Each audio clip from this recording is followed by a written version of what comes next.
Hey everybody, this here's Uncle Roger. Just reminding you to like, share, and subscribe to the GamerGauntlet channel, even though it's run by this nigga. What's going on, my GamerGauntlets? And I got a special guest on my channel. You know we at the AnimeFiesta, but y'all already know who my boy is, man. But tell the new ones who you are, bro. Brando, aka M4dMunch cosplay. Your favorite Zoro?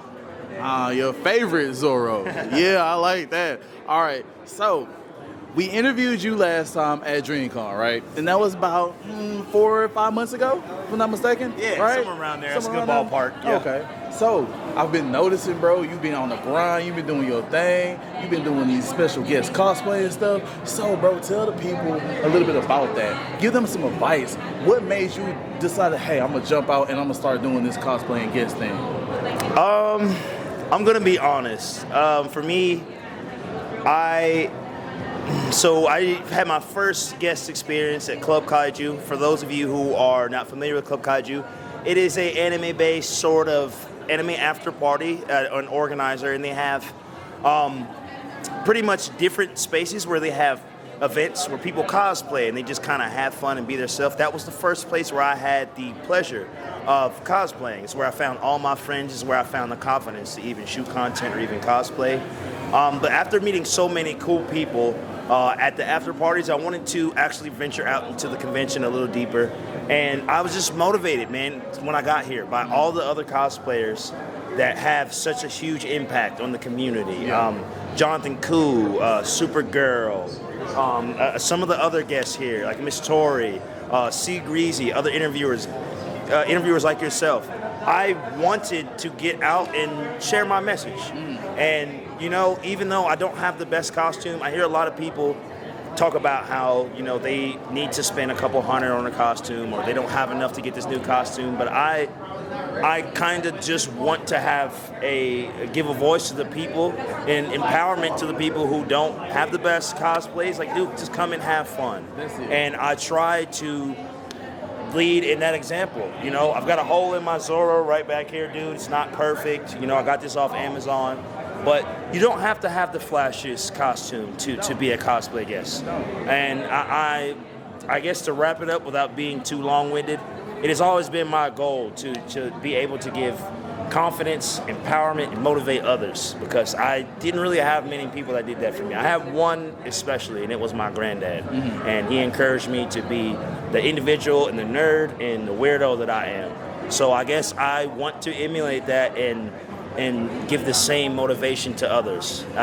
But in order to do that, I feel like it's important to expand your reach and to reach as many people as possible. You never know who is going to relate to your message or where. So that's why I started venturing down my journey. I love reading about the bios and I love reading about just about them. And I'm like, man, I wonder if I could ever be a guest. And thank you, AnimeFiesta, so much. I really appreciate it. It's been so fun. Sorry it was long-winded. Oh, no, bro, that's what we need. We want to know how you feel, how you got there, what did you do, broke out your shell, you know what I'm saying? So all that is great, I used to sit in my room and live stream. I was scared to get out of my room. But I used to watch Jonathan Koo all the time, and he looked like he was just always having fun. He's always being himself, always dancing, doing a little dancey dance, and I wanted to have fun like that, and I wanted to be just like him, man. So I decided to get out and start my own journey. But, you know, it starts with just getting out and taking the first step and keep going after that. Y'all heard it. It starts by getting out and taking that first step. What is that on Assassin's Creed? Leap of faith. Why is it leap of faith? You got to take faith. There's no telling if you're going to make it and if you're not. Sometimes we fall, but you got to get right back up, man. Yeah. And one of the important things that you got to always remember, and this is what I always say to people, you got to remember the 3 Ps, and that's patience, productivity, and positivity. You gotta have patience. You know why? Because it's not gonna happen overnight, y'all. Me doing panels, you doing your cosplay stuff, did it happen overnight? It didn't. Didn't happen overnight. You have to be patient. Then the other thing is you gotta bring positivity. You know what I'm saying? You gotta bring that positivity, because when you bring positivity, you're gonna get that 10 times 4, you know what I'm saying? 10 times more. And that's why like I vibe with you so much, because like you just give off that positivity vibe, man. I was following you, and you know, before I even know who you was, like, you know, before we even met in person type stuff. Like our first time meeting was at DreamCon. No way. That is. Oh wow, you're First right. time meeting you at Man, DreamCon, bro. Well, Yeah. it's such a pleasure. Because we was following each other, and I liked what you was doing and everything. Yeah. You know what I'm saying? Like, and that's one of the biggest things is getting out of your shell, y'all. Going out here doing these things. We would have never meet the people that we meet today. You know what I'm saying? I would have never met my bro right here. He would have never got out, or if I would have never got out. You know what I'm saying? So it's not always true remember, confidence or courage if you're not a little nervous first. I'm always nervous. You guys approach me all the time, and you ask me how I'm so confident and how I'm not nervous at all. I'm always nervous. My palms are sweating. I don't know if you see me grabbing my, like, you know, but that's what being courageous is. I'm not going to say I'm just some courageous person, but, that's what truly makes it confidence, is getting out and doing it, even when you're, you know, not as feeling as great about it. Get out there. Someone would love to hear your story. And if you have a story to tell, share it with us.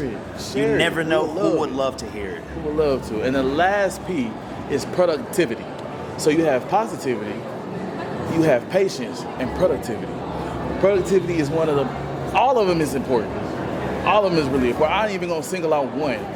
But when you put out that work, and you put out that grind, and that, my boy ain't been taking no break at all, man. Since I got here, he been on the move.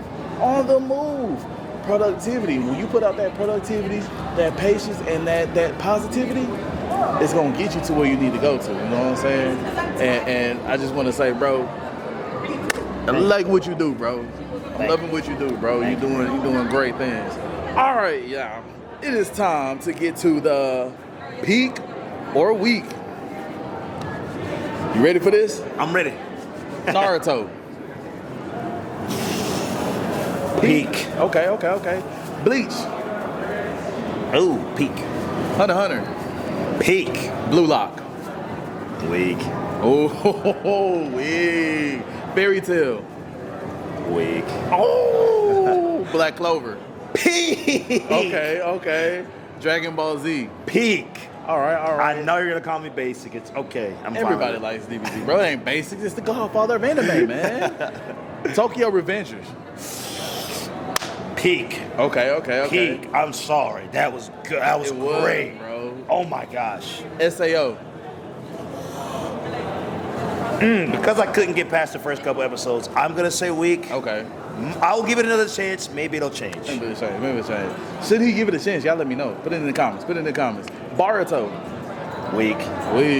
Attack on Titan. Before the second or third season came out, it was weak, but I'd say peak. Peak. Peak. So full thing's peak. Peak, yes. Okay.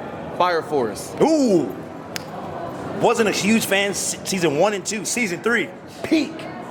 So you saying season 1 and 2 is weak though? Yeah, season 1 and 2. Okay. Kind of weak. Kinda. Okay. I don't know. There's some good stuff in there. I stand on it. You know, I'm gonna stand on it. No excuses. No excuses. Solo Leveling. And you already know how the people feel, because you remember in the comments, brother, they was like, Solo Leveling was overrated. It was like, what are you talking about? You talking about Sunji Woo overrated? Peak animation, weak storyline.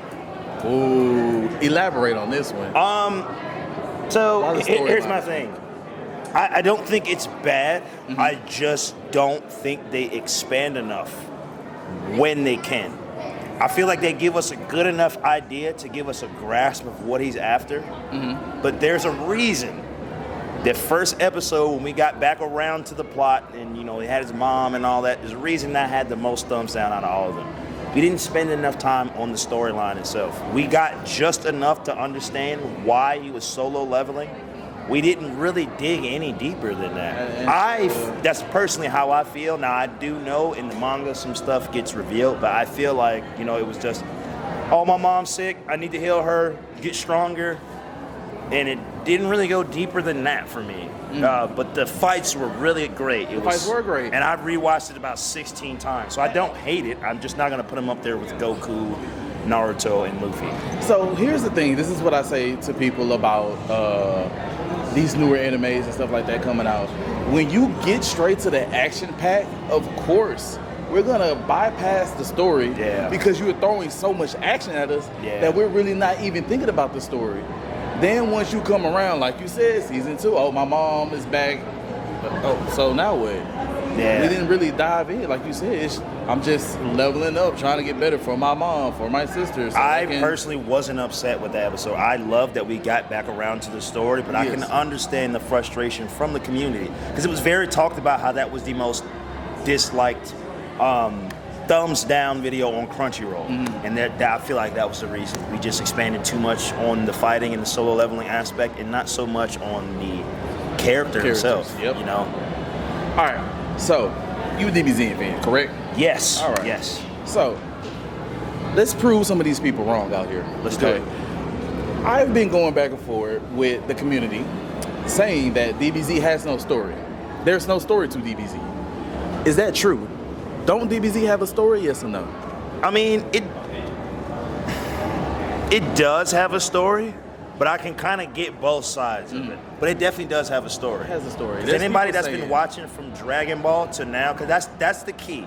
A lot of you haven't been with us since Dragon Ball. You don't have to watch it, but I don't really want to hear too much commentary on that regard. If you wasn't there when we was carrying milk for Master Roshi, you know what I'm saying, when we was doing chores, or when Krillin and Goku was neck and neck, you know, before Goku tapped into that inner chi power. You know what I'm saying? It was very simple. It was about martial arts. There was a pure simplicity to it that was just beyond just getting stronger. It was developing the mind. It was the true disciplines of martial arts. He was truly teaching them what it meant to be a martial artist. And they started with the discipline of it. You know, chores and monotonous, you know, little activities. Very much akin to Karate Kid and LaRusso and Mr. Miyagi, how he has them do things, but it trains them to get muscle memory.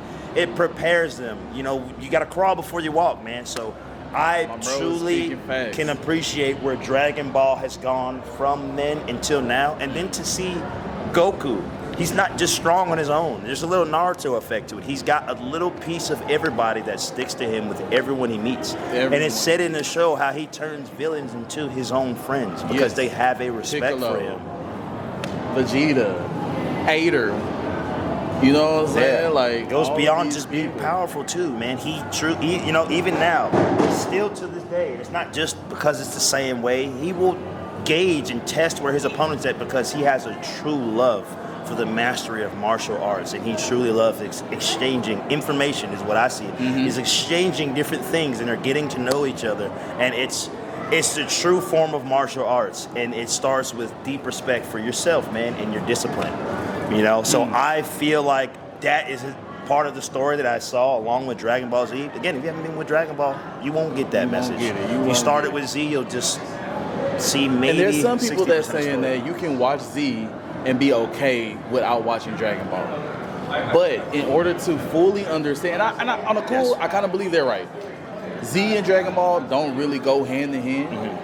But if you need to fully understand Goku, Krillin, everything to where he's came to see his growth, you have to watch Dragon Ball, honestly. You have to see that he takes L's and in Dragon Ball. And he even takes L's in Z. Like, honestly, he takes L's in Z. Yes, he does. I mean, he lost against Vegeta the very first time. I mean, if it really wasn't for Krillin 9, he would have lost against Frieza. Yeah. And then he get to tap into his Super Saiyan. He lost against Hit in Super. So people who saying that Goku don't take L's, what are you watching? Because, I mean, he's taking L's. Are we being serious when we say this? He doesn't take L's? I couldn't take you seriously. Like, no disrespect to your people. He always wins. Like, what? No, he loses. That's how I feel about Jinwoo. He always wins. So the stuff that's said about Goku should be saying about Jinwoo. I don't know why we're so eager to put him up there. I love the guy. And I love the show. I want to see more substance. Definitely do. I've been seeing Goku since I was yay big. I'm telling you. But all right, my gauntlets, y'all heard it here first. DBZ does have a story. Y'all go give my bro a follow. One more time, where can they find you on all your platforms, brother? You can find me on Instagram and YouTube, M4dMunch Cosplay. That's spelled M4dMunch.cosplay. All right, and the link will be in the description down below. Like, share, subscribe. Go get my bro a follow, and I'll catch y'all later. Peace. We out. Next time on Gamer Gauntlet. Like and subscribe. あなたのことが好きです。